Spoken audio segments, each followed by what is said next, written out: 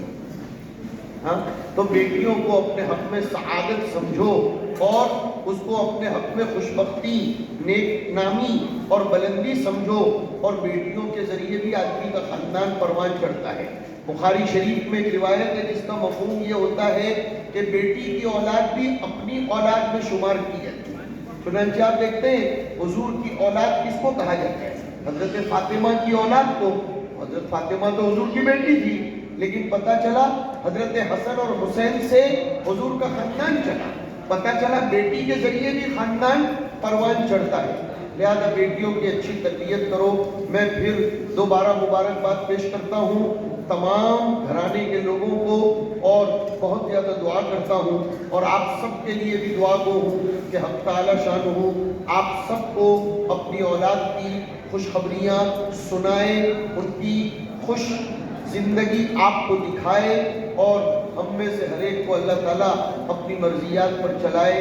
انہی چند کلمات پر ہم اکتفا کرتے ہیں اور ذرا اجتماعی دعا کر لیتے ہیں تاکہ ہماری بیٹی کی زندگی آگے خوشگوار رہے۔